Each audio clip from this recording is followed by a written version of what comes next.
Tere tulemast Eesti Noortekirjanduse Ühingu lehele. Taas on käimas noortekirjanduse kevad ja igal neljapäeval tutvustame teile ühte noortekirjanikku. Täna on meil külaliseks Kersti Kivirüüt, kes on siis olnud edukas noorteromaani võistlusel. Mina, Raimo, 5. klass, kuidas see lugu sündis? Jah, tere minu poolt ka. Jah, sest ma olen tegelikult oma selliselt erialaselt identiteedilt õpetaja ja väga pikka aega, üle 20 aasta. Ja Raimo raamat oli mul hästi palju hinge peal, hästi kaua see lugu ise. Ja sinna tõesti on kogunenud minu siis igapäeva tööpõllu sellised praktilised lood või mis päriselt on juhtunud. Ja ma arvan, et kuna ta oli nii elulähedane, et võib-olla see kõnetas ka paljusid lugejaid või ka siis auhindade žüriid, et ma arvan, et see võis olla siis see põhjus, miks ta niimoodi tähelepanu sai. Kas Raimol on oma kindel prototüüp või on lihtsalt mitme õpilase peale kokku? Just see viimane asi, mis sa ütlesid, et nii ja naa, sest need paljud lood on tundlikud, kuna see raamat räägib sellistest katkise hingeeluga lastest. Ma ei tahtnud kõlada aga niimoodi hurjutavalt, et oi, et ma nüüd tark tean, kuidas on õigesti elada, aga ma nägin, et millised olukorrad lastele haiget tegid, et kas nad ei saanud piisavalt sellist tähelepanu või toetust perelt või oli koolis neid kuidagi liiga kergekäeliselt tembeldatud pättideks ja nii edasi, et ma tõesti segasin need pusletükid ära ja kasutades siis päriselu näiteid, ma lõin natuke sellised kunstlikult portreed, et nad tuginevad jah, sellistele reaalsetele inimestele, noortele, vanadele, aga nad ei ole sellised üks-ühele inimesed elust. Et ma tahan rõhutada näiteks ka seda, et kes on raamatut lugenud, et seal on nad õpetajad on üsna sellised mustvalged karakterid, et lihtsalt selle loo huvides ja ütleme, üks selline väga groteskselt paha tegelane või selline nagu antagonist on seal siis etamutt nii-öelda, et mina olen ka korduvalt elus olnud etamutt, et tõesti käitunud väga nõmedalt noortega, et lihtsalt on sellised olukorrad olnud, nii et tõesti, et see on kõik kokku. Mis aineõpetaja sa muidu oled? Ajalugu ja ühiskonnaõpetus. Nii et sa päris etteõps ei ole. No ma töötan praegu koolis, kus iga õpetaja on keeleõpetaja, et ma töötan praegu meil need vene õppekeelega koolid ja ma õpetan eesti keeles, nii et selles mõttes ma mõnes mõttes olen küll etamutt niimoodi päris tööpõllul ka, aga ma püüan olla mitte nagu karakterina nagu seal raamatus, et jah. Kuidas sa ennast nimetaksid, kas sa oled kirjanikust õpetaja või õpetajast kirjanik? Ma arvan, et ma olen kirjutades ka õpetaja, sest kõige esimene raamat Okultismiklubi ma ju kirjutasin oma õpilastele ja seal oli ju see pedagoogiline eesmärk, et kui ma nüüd kirjutan raamatu, sellise seiklusloo, kus seal olid tõesti konkreetsed prototüübid, et kus need tegelased seiklevad siis seal vanakuuste pärimusmaastikul, et äkki neil on ka päris huvi rohkem siis seal pärimusmaastikul uidata ja mitte ainult nendel õpilastel, kes seal raamatus on, vaid ka teistel, kes need ära tunnevad, need noored. Nii et ja tegelikult igal raamatul on mingisugune selline õpetlik sõnum või ma ei tea, või kuidagi see õpetaja roll on hästi läbi põimunud ja ma ei tea, et siis kirjutab õpetaja siis võib-olla. See Okultismiklubi, mida sa just mainisid, sai 2008. aastal äramärkimise noorteromaanivõistlusel ja pole seda ise lugenud, väga mõnus, põnev selline uusi teadmisi juurde andev ja ma panin tähele, et seal on palju sellist iiri väljendeid ja iiri sõnu ja iiri folkloori peale mängimist, et kas sul on huvi Iirimaa vastu eriliselt või lihtsalt oli selline imelik keel, millest midagi aru ei saa? See periood, kuidas oli, et mul on praegu ka, et mulle Iirimaa väga meeldib, Iiri muusika ja selline üsna pinnapealne huvi, et ega ma ei ole uurinud süvitsi Iirimaa ajalugu, et selline populaarteaduslikud lood, reisikirjad, muusikat mainisin, et sellisel tasemel, et ta kuidagi kõnetab hinge ja ma sattusin tollel ajal 2010 vist oli see Iirimaale ka ühele, tolle oli see Komeeniuse programm, Komeeniuse õpirännaku, või koolitus tegelikult. Ja siis ma nagu seda iiri keele asja seal Korgis kohalikega ka, jah, tõesti nad ei tea seda, aga neid väga kõnetas, et mingi suvalises riigis nende jaoks, et keegi on inimene, kes nagu ka hoolib või kuidagi armastab seda iiri keelt, et eks meil samamoodi, et me oleme ka selline väike rahvas ja kui keegi kusagil kaugel meie vastu huvi tunneb, et siis see meeldib meile, et seal oli kuidagi sama. Iiri keel on iseenesest suht selline väljasurnud keel. Ma tean, et siin õpilased kõik peavad seda õppima, aga see on selline kurgust alla tampimine, nagu meil omal ajal vene keel oli. Nii nad rääkisidki, sest sõltub ka piirkonnast, et ma saan aru, noh, jälle oma pealiskaudsete teadmistega võin siin eksida, aga minul on selline teadmine, et ikkagi Lääne-Iirimaal, kus see Donegali maakond on ja et seal on kodune keel ka ikka suisa iiri keel, aga see piirkond, kus mina olin, see Cork, et seal tõesti ta oli selline, noh, mis oli jah, et tõesti noored nagu väga ei fänninud, et nad pidid tegelema asjaga, mis neil üldse nagu ei kõnetanud. Okultismiklubil on ka järg. Inglitel puudub huumorimeel, mis ilmus 2011 aasta ja seal, nagu ma aru sain, lähevad seiklused Egiptuse poole. Tead, see on ka selline ajalooõpetaja jälle missioon, et seal on ka see Tartu ajalugu. Noh, Tartu on meil siin kirjade järgi ju Baltimaade vanim linn, aga meil ei ole ühtegi maamärki sellest, et võib-olla kui sa väga oskad otsida, et siis sa leiad selle mälestuskivi seal Toomel, kus oli see Tarbatu esimene asustus ja mingid arheoloogilised märgid ja ka keskaeg tegelikult, et neid maamärke on seal nii vähe ja mulle mõned pildid, mis nendest uurimustest läbi kumavad, kuidagi kummitavad, et ma ütlen, nii kahju, et meil Lillemäel ei ole seda keskaegset kirikut, mis seal kunagi oli. Või mingit märkigi sellest või kuidagi või üldse, ma ei hakka rääkima sellest suurest kaubanduskeskusest, mis Liivi sõjal täiesti hävis ja Põhjasõjal täiesti maatasa tehti. Nii et selle raamatuga ma üritasin seda nii palju, kui see oli Liivi sõja sündmus on seal muidugi, et kus see ei ole kõige rõõmsam aeg, et kui nii palju seda kadunud linna nagu edasi anda just veel õpilaste peale mõeldes. Ja seal tõesti, ta on jälle selline kergekoeline seikluslugu, natuke võib-olla selline teemonlikemast toonides, et põnevuse tekitamiseks kui see esimene okultismiklubi, sest need ka lugejad olid saanud vahepeal natuke vanemaks see seltskond, et aga ikkagi selle ajalooõpetaja roll oli selle raamatu kirjutamise taga. Sinu raamatutes on palju sellist needuste kasutamist ja vaimude väljakutsumist ja samas see Raivo raamat, seal on palju sellist ropendamist. Et kas sa oled ise nagu tundnud, et sõnal on võim ja vägi? Koolis kogu aeg ja pigem positiivses võtmes, et selline aga mitte ka lihtsalt sõna kui ilus sõna või ma ei tea, et see läbi tõesti nagu okultismi valdkonda, mida ma tean ainult tõesti ka sellise kultuurijuvinatega, praktik ju ei ole. Aga kas või see, et kui sa suudad ka noorte puhul märgata ikkagi mingisuguseid asju, mis neile endale rõõmu teevad ja need esile tuua, siis see annab väge juurde või vastupidi, kui sa neid stigmatiseerid, kui sa nende tahet ja soovi tegutseda kuidagi alla surud selliste negatiivsete hinnangutega, et siis see ka mõjub. Nii et koolis kogu aeg.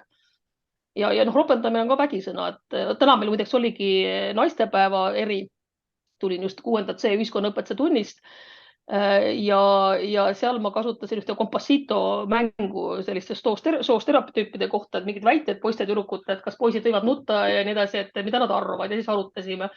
Ja siis üks oli, et kas väide, et poisid võivad ropendada, tüdrukud ei või.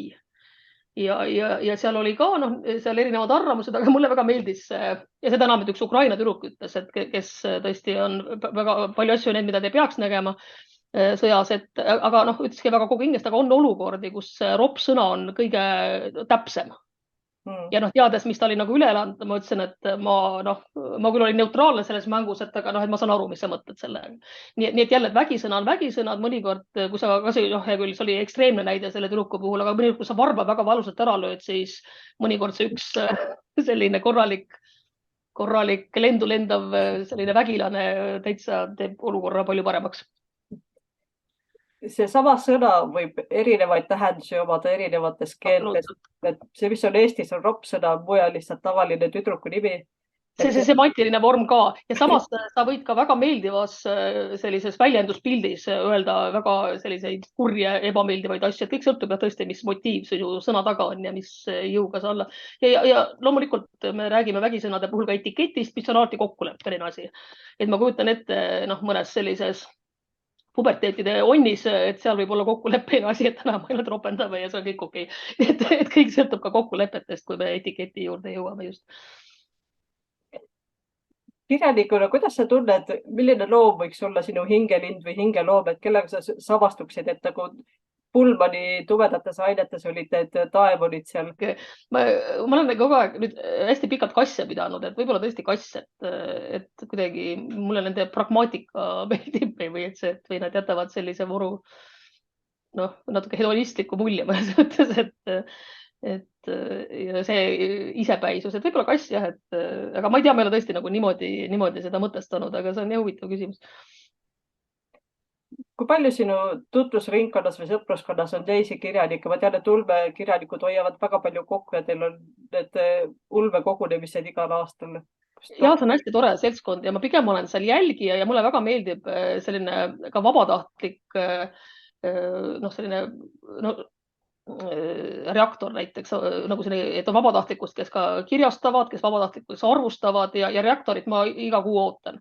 Et neid arvustusi ja neid lugusid, mis seal ilmuvad, et see on tõesti vahva. Mul ei ole mahti kahjuks käia nendel kogunemistel, et kõik need suvel, mis need on, et Estkon ja kõik need regulaarsed kohtumised ka Tartus, aga jah, et see on tore seltskond ja sealt ma olen ka saanud selliseid teretuttavaid, et aga ja on tekkinud luulet kirjutab, siis Maarja Astover, väga tore lastekirjanik, kes on vana kolleeg olnud, et hästi armsaid raamatuid teeb.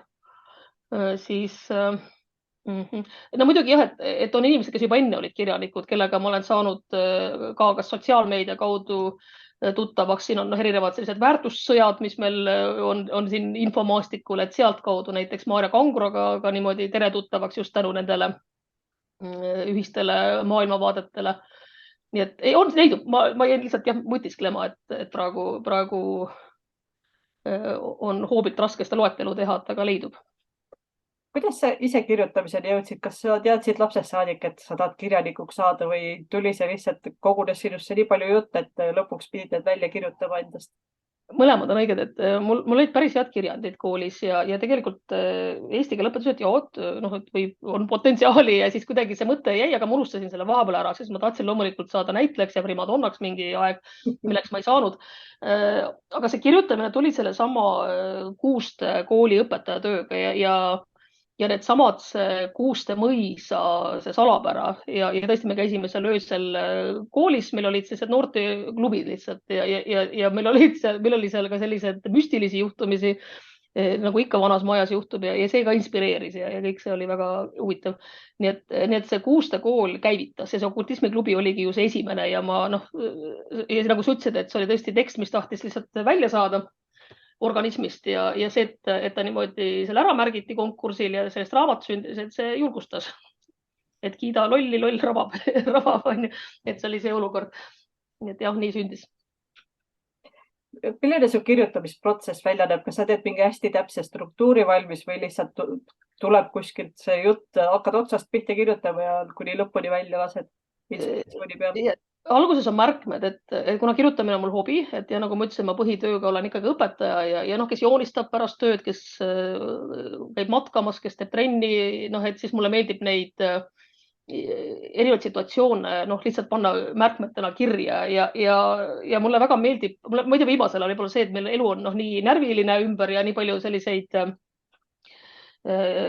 sündmusi on, mis ei peaks nagu olema, et siis tahaks nagu põgeneda sellisesse lõbusasse maailma, et üks on tõesti see, et sa ise loed, Netflixist on saanud üks minu tore ajaveetmise võimalus, aga just, et ise kirjutades ma teen ka mingid märkmed ja mingid situatsioonid, mis on elus olnud, mulle meeldib läbi groteski võtmene, et nagu lahti kirjutada.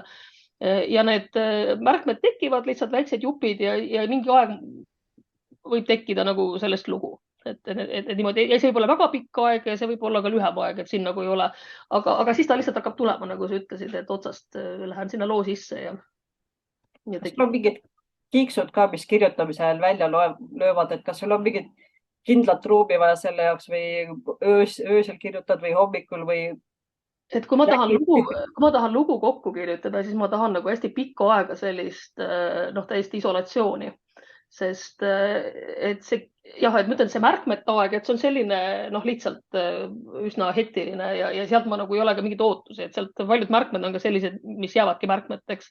Aga mulle tundub, et ma tahan, et mingi lugu tuleb peale, et siis ma tõesti tahan, et mitte ükski info peal ei segaks, sest kui mingi hetk, kui sa kirjutad, siis tekib siin, kindlasti paljud autorid on sama tundnud, et selline veider nagu transi tunne, et see lugu võtab sind üle ja sa arvad, et sa tead, kuhu sa looga lähed, aga tegelikult sa ei tea, et see lugu hakkab sind juhtima. Aga see tõesti tähendab, et sa oled selle loo info väljas, et keegi ei helista, keegi ei suhtle, et siis ma hoiatangi vähemalt perekonda, nüüd ma olen väljas, et maailm kukkugu kokku, et ma tahan paar päeva kodus lihtsalt kirjutada nagu. Kas sa sellel ajal vaatad siis inimesi ka pigem läbi oma selle karakteri pilgu, käid tänaval ja vaatad näiteks selle mõrtsuka pilguga ringi? Nii ja naa jälle, et pigem ma nagu teadlikult ei vaata, et Tartu on selles mõttes hästi tore linn, et siin on ju nii paks kultuurikiht, et sa lihtsalt lähed kesklinna, tõmbad ninaga õhku ja see on ajus sul kõik need lood, mis seal räägivad.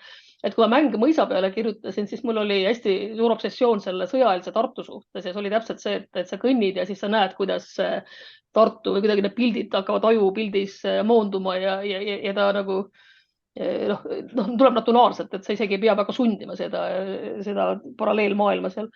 Aga mõnikord jah, vaatad mingid hästi huvitavad karakterit ja siis hakkad seal juurde mõtlema mingit lugu, mis selle karakteriga, kus ta võiks sobida nagu, aga see on ka selline hästi orgaaniline selline aju vigur. Mis raamatuid sa ise loed?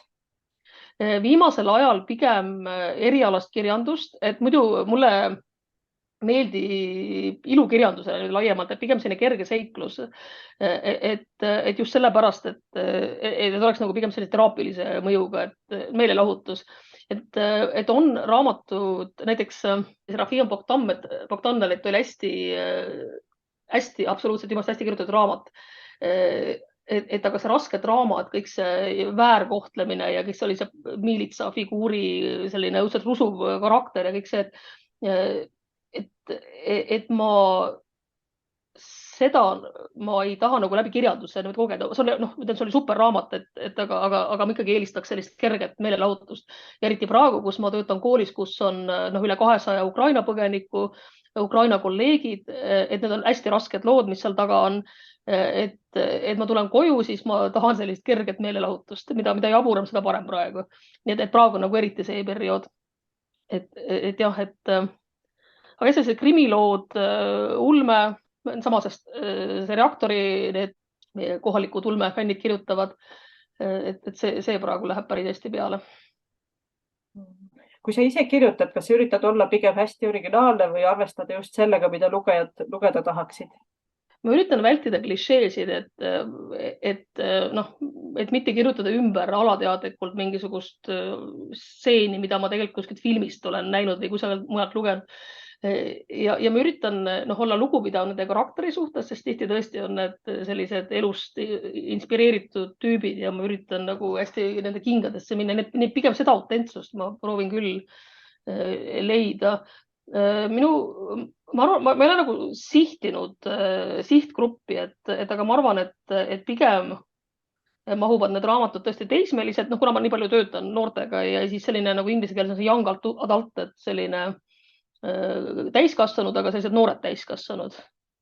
Et sellised seiklused, aga samas ma ei tahaks nagu piirata, et kuna ma ise eelistan keskealise inimesega sellised kerged seikluslugu, mis võib-olla mõeldud ka nagu noortele, samad need klassikalised Verni lood, ma ei tea, need on praegu võib-olla mahuksid sinna, et noored kerged noortele mõeldud, aga ma ei tea, need võib igas vanuses lugeda.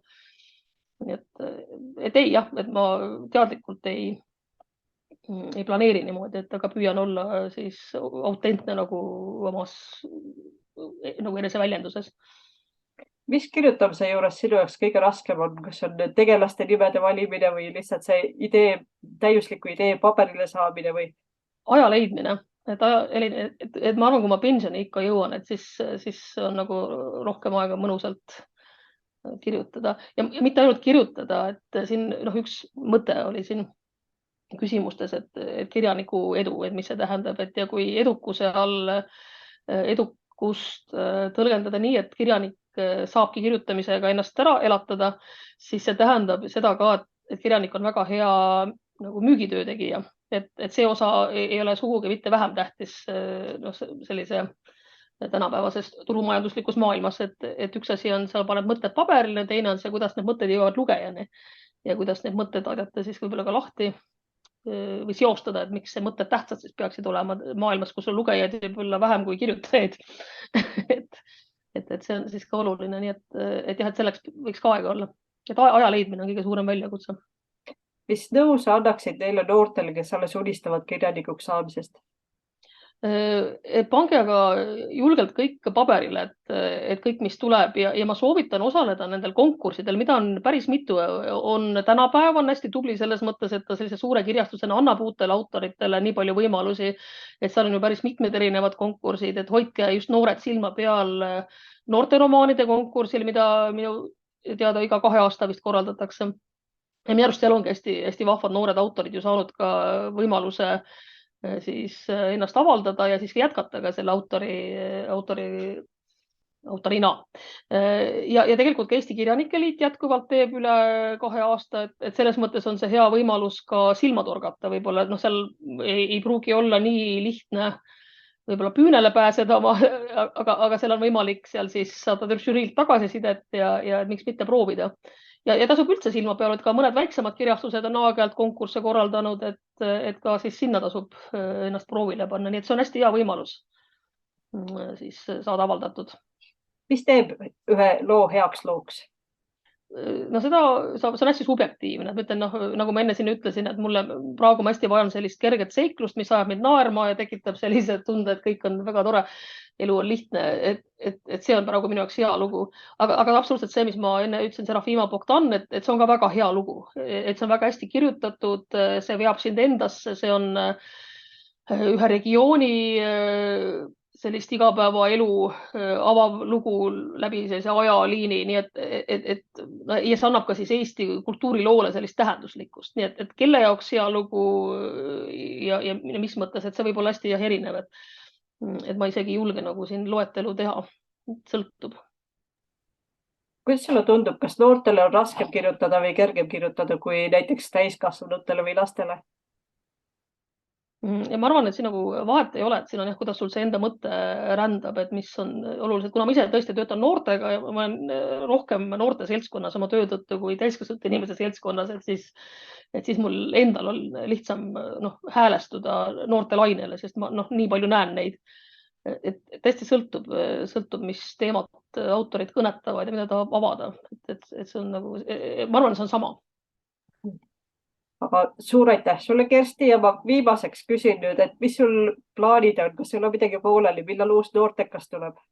Aitäh, et on küll mul üks, aga see, ma arvan ka selline nagu noortele täiskasvanutele, et nagu ma ütlesin, et selline grotesk kõnetab, grotesksed situatsioonid, jaburdus ja ajalooõpetajana mul on jäänud kummitama see eelmise sajandi algusaeg, enne siis 5. aasta revolutsiooni, kus siis üle Euroopa tegutsesid erinevad sellised anarhistlikud ja sotsiaaldemokraatlikud liikumised, kus oli selline tehnoloogia areng oli piisavalt selline äkiline, et majades silmusid esimesed elektrijõujaamade toel töötavad aparaadid ja et kõik see oli hästi intensiivne, aga samas oli ka hästi palju sellist konservatiivsust ühiskonnas ja see nagu tekitas selliseid ka ebakõlasid. Et see periood on mulle kuidagi hästi praegu mõtetes ja sealt on ka üks lugu vist sündimas, nii et loodetavasti õnnestub. Väga põnev, jääme ootama.